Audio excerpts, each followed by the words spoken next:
To create a scout to be used as a template for future opponent scouts, simply go to the Scouts page, Opponent Scouts tab, and select a new Opponent Scout button. For the scouting report name, we'll just say example of Opponent Scout for template. Hit the blank template and hit create. Now we've already referred to how to use tiles in FastScout. If you refer to that link that's just appeared in your screen here, that will take you to that video and allow you to set that up. But now though, if we select section header, I'll just choose some colors. I'll add 2 image boxes. Sorry, let's remove the image boxes. I'll add 2 text boxes, it's probably better. I'll add a spacer. Now, let's just quickly to get started. Now, I like to put keys to the game at the top of the page. Offense and defense, so offensive keys, defensive keys. Bullet points, I'll just put A, B, and C. I try not to put too much information, just 3 dot points. But then I'll also put targets. I'll put again 1, 2, 3, and that there is just purely for me to have that set up so that I can come in on my next scout and actually go in and put some information there. So offensive keys might be inside, outside focus, and then the targets would be 25 attempts in the paint and getting to the foul line, 10 times this game. Whatever your targets are, whatever your keys are, you can enter them game by game. But in your template, you want it to be essentially generic or without any information, because it's a template that we're going to use for multiple oppositions, multiple games. Spacer block, that's just there so that we can separate the next section. Now, if I duplicate this here, because I like to be consistent, we might put opponent information. Now, opponent information, we can enter a custom table. We can upload a CSV file, such as this recent games here. And whilst obviously recent games are going to change, I like to have a spot set aside for recent games. So I make the table a little bit bigger than I need. I have my table set up the way I would have it in a season for an opposition template. And yes, I'll leave that information in, but that's because I'm importing a whole table. Now, the next tile I'd like to put for opponent information will be if I go to save tiles, starting 5. Got my starting 5. Our starting 5 is consistent, so I'm happy to leave that information there. The opponent is generally going to be different every game, so I'll leave that blank. Now, there's also some information here. There's some space here. If there's any other information you'd like to put, you can do so. Now, that might be another table. You might put, say 4x4. Free throw shooters. And you might put player, free throw, make free throw attempt, free throw percentage. Right. You might put make attempt total, make attempt per game, and free throw percentage, whatever you like to set up, and then you can put 32, whatever their name is. So again, when it's an opposition scout, you might want to leave that blank, so you can just enter that in next time. And if you're as detailed as I like to be, you might duplicate this. You might have best free throw shooters, worst free throw shooters. Now, if you do that and you want to make it a bit more aligned, you might also want to put under their starting 5 players of note. So you might put a couple of players that come off the bench that are key players, or a couple of players that start. So they might regularly start their 2 guards and center, but they might change their forwards, or they might have 1 guard and 1 forward that rotate in and out of the lineup, but the other 3 are consistent. Whatever you like to put there, you can do so. Again, I'd set all this up the exact same way, but I'd obviously have my best all the opposition's best and worst here, so we know who we want to foul and who we don't want to foul, like game situation. Bit of space at the bottom. Again, we can always make this spacer a little bit larger, maybe put another spacer between, just to give us a bit more of a setup, a bit more of a display how we like.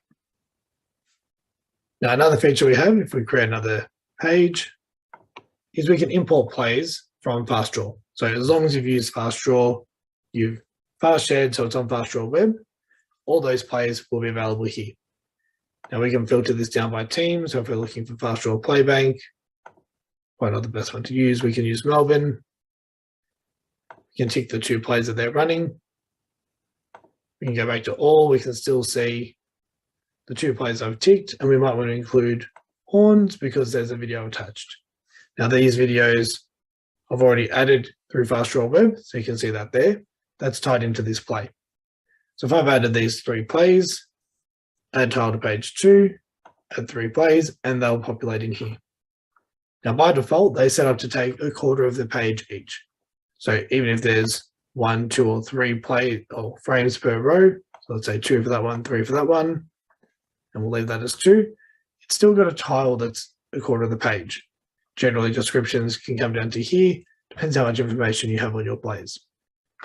But as everything else, I can simply resize that to try and make the most of these pages. Now, again, there's a bit of room here if you know that there's one main play that you're always going to have, whether it's obviously going to be a different play each game, but you might want to set that up on another page. We can move that to page 1. But you see straight away this red bar that comes around. That's because this play is taking up too much space. It can't fit the bottom section there, so the footer, which means it's not going to print properly. So that red ribbon is just saying, that red border, sorry, is just saying that it's not big enough. You need to move something. So we'll move back to page 2. And page 2 might be something consistent for you that you use to create new play, to show plays of the opposition. Now, Horns 54, because I've already had video attached to this from FastDraw Web, there's a video attached to this. Now, that's going to appear on the FastScout app when you export and when you share it to your players. Now, personally, I like to put a couple of plays on. I like to try and make it half the width of the page, whether it's 2 or 3 is dependent on what you like to see or how many plays are in, how many frames are in the play. But I like to set aside 1 page for this so that every time I generate a scout off this template, I can simply go in, click these 3 dots, hit settings, and change it to whatever play that I'm using for that game, and then hit save. And it's going to replace that with the new play. Now that way I know I can just use this template and select whatever team we're playing against and select the most common plays that we want to show. Another option is to hit this new page button, and we can use personnel. Now, personnel is probably the most common one here. To start with, add players, so let's just say Jane Smith, Lily Sampson, Mary Allen, and you hit the play, the plus button, sorry, which adds them in. Now I can tick the players that I want to add in. I'll leave Mary Allen out just so I can show an example shortly. You'll see the default info, you can tick or untick, and you'll see the info order where I can easily click and drag to move them around. So if I don't want weight, I can untick that. I might want number, position, and then full name. I can simply drag that around as I see fit. Once you're happy with the setup, we're adding them to tile, adding these tiles, sorry, to page 3, or we can create a new page to do so. So hit add tile. Now the 2 plays I've selected have come through.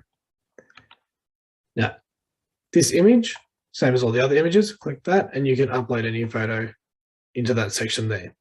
But this photo or image tile will be a subtile under the personnel tile. This table here is a subtile under the personnel tile, same with this text box. Now, because it's a blank scout and we're putting all this information in, we can have nothing there and we might want to put season, career.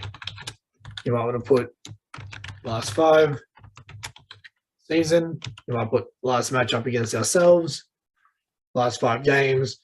You can split that however you like. or you can just delete the whole row if you don't want it. So same as everything else, you can remove. So now we might just say season, and this information here, you might go points, rebound, assist, steal, block. You can put whatever information you want or have access to, 3-point percentage, free throw percentage. And I might just delete these here to get a bit more space. You can set that up however you like, and you can resize these just like you would any other column, any other table, sorry. Now, I can make this a bit smaller,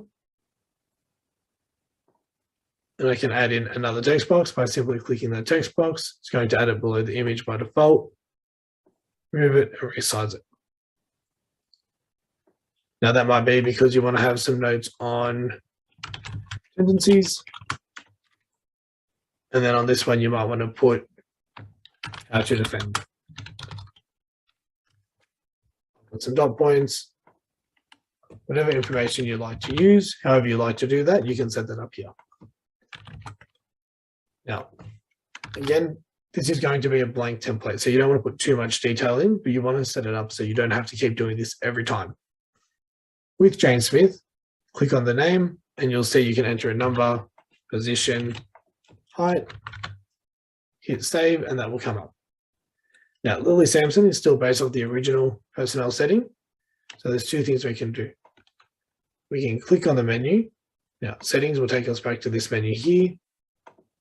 Tile formatting is all the same stuff that we've seen before. Adding videos is the same, moving, duplicating, saving, all the same.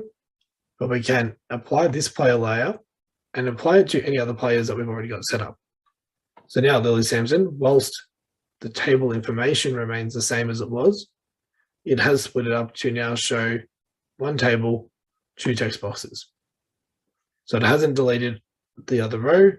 It hasn't, resized or deleted any of the columns, but it has set up the layout to match. Now, another way we can do this is to delete this tile. Go into here for Jane Smith, duplicate the tile, then go in to settings and select Lily Sampson. Now we have Jane Smith and Lily Sampson with all the same information. Again, I can click Lily Sampson, number 5, forward, 194 centimeters, save, and now we have two different players. Now, if I go to personnel and we add in Mary Allen now, untick weight, it's going to go back to the default setup. So again, we can apply the personnel layout, but generally speaking, because we've already made so many changes, you might find it easier to delete that, duplicate another one, and then change the player over through the settings. Once you have them all set up, we can reorder the player tiles. Some coaches like to put them in number order. So one, Mary might be number 3, number 5. Some like to go by surname. Some like to go by first name. Some might go by minutes played or most important to least important. Either way, once you click save, it'll reorder to whatever you've set that up as. So once we're happy with how this is all set up, we can go to this option here, create template, create a new template or update an existing one. So we can update existing template. So we'll update the template for opponent scouts and hit save. So template for opponent scouts. Now if we go to new opponent, save template, template for opponent scouts. So now we can say first team green, hit create, and now a new scout will appear based on everything we just created as a template. So everything we just saw, and now we can go in and we can start making changes. So we can go in and start adding new players because it's against a new team. We can go in and change the plays. We can go in and start updating this information, entering new information here, adding a new recent games file, then deleting this one and entering the new keys to the game. Hopefully this helps you see all the options you can do and how you can make future scouts after you've set up the way you like, make it super convenient for yourself. As always, if you have any questions, feel free to reach out to support@fastmodelsports.com. We'll be happy to help. Thank you.